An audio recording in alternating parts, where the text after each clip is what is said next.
Under caution at the Pocono Raceway, getting set to restart on what will be our 6th green-white checker finish in 2010.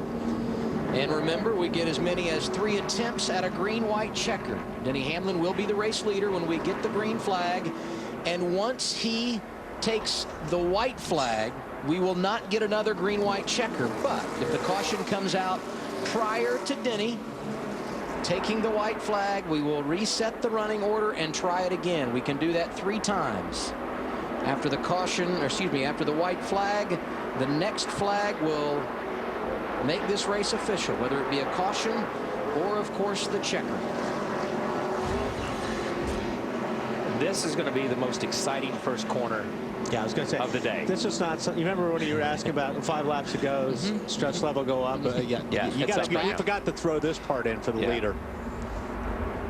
Denny Hamlin takes the inside lane. His teammate Kyle Busch right behind him, and their old teammate Tony Stewart restarts on the outside. Stewart, of course, won this race a year ago, and fuel mileage a question for him. The first attempt at a green-white checker, NASCAR's version of overtime, underway. We are green. Great start by Hamlin. Yeah. Here we go. Hold your breath. Harvick was inside, then outside. Boy, but Denny got through there really, really good, and that's what he needed to do. Everyone clean through turn 1. Kyle Busch working on Tony Stewart for second. Oh, look at Harvick. He made that low groove work earlier on a restart. To no avail here. Joe Gibbs Racing 1-2. And I think those 2 corners are just enough for Hamlin to keep that. If we get the white flag here, there will not be another attempt at a green-white checker finish. Hamlin leads, white flag in the air. 2.5 miles to win number 4 in 2010 for Denny Hamlin.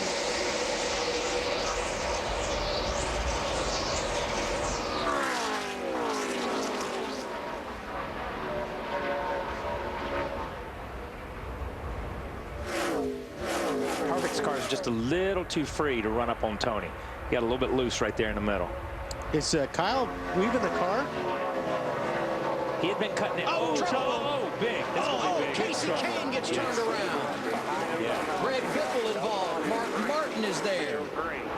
No caution has come out. They're going to let him race back as Gordon piles in, and now the caution. 6. You knew that was going to be big when you saw the 9 coming back across the racetrack. Denny Hamlin came here as a rookie in 2006. He won both poles that year and won both races. Career win number 12 for Hamlin comes in his 4th at Pocono. He wins the Gillette Fusion Pro Glide 500 presented by Target. Look at that. Half the field's gone. Oh, look, somebody's just barreling around a wall up there.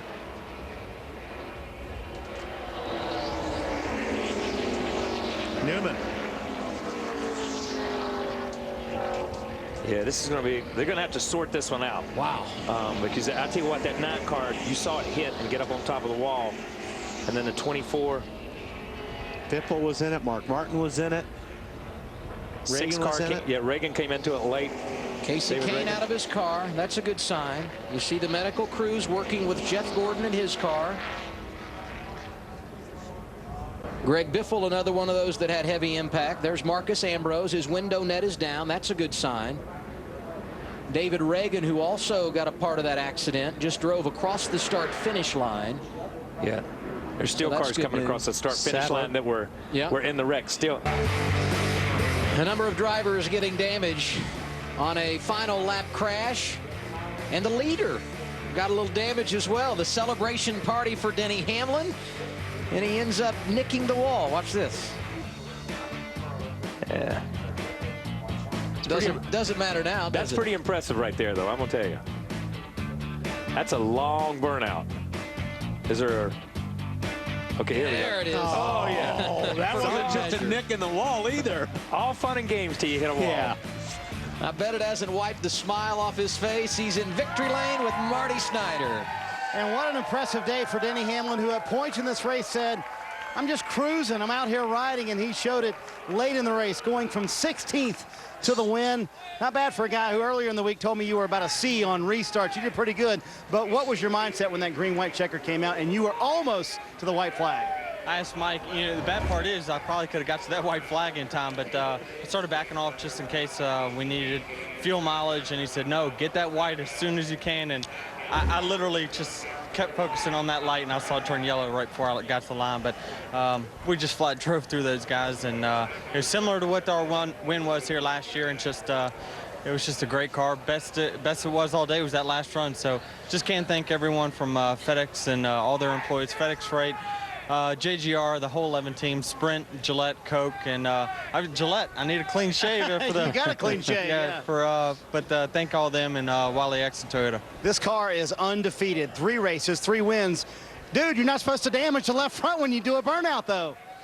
I know. You're going to catch grief for that one. I know. I owe the Fab Shop some donuts or something. But also got to thank all the fans and everyone from Sprint. It's just been a great year so far. Think we should rename this place? Hamlin Speedway, maybe? I like Pocono. You like Pocono. All right, I think he should like Pocono. His 4th career win here at Pocono, Adam. Denny Hamlin enjoying another victory in Pennsylvania. And it got wild in the final lap. Casey Kane, one of 10 drivers involved on the last lap crash. All of these drivers out of their cars and in the medical center. We will update their condition as we get it. And they're not the only ones upset at the end of the race. Joey. Tony Stewart ended up with a pretty good finish there, 3rd place. Yeah, we'll take it for the Office Depot Old Spice Chevy. It was not a beautiful day by any means, but we got where we needed at the end and got some track position. We had a pretty good car when we got up there. I wasn't very good in traffic, and guys raced like a bunch of idiots out there today. You missed what went on behind you.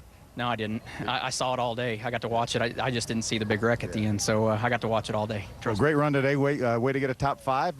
Come on the heels of your first win as a car owner last year at this very race. Yeah, I mean, I wish we would have been a top 3 car all day, but you know, you take them any way you can get them, and you know, obviously, if we had a decent car, a good enough car to stay up there and run with those guys. I mean, we didn't just stay up there on a green-white checkered. We were up there for 30 laps or 30-plus laps, so we had a good enough car when we got up front. We just couldn't get there all day. You've had the best car before and not won, haven't you? Yeah, you know that drill. So yeah, I appreciate you reminding us of that. It's there's days like today when you're not proud of how you get there, but you take it anyway because you know for everyone you get like this, there's one that gets robbed from you the same way. Good run, Tony. Thanks, bud. Plenty to talk about next week when we head to Michigan. Sunday afternoon, NASCAR on TNT in the Irish Hills. Coverage begins 12 p.m. Eastern Time with Countdown to Green. That's followed by Sprint Cup Racing for Michigan, presented by Captain Morgan. It's next Sunday on TNT. Next on TNT, Leverage.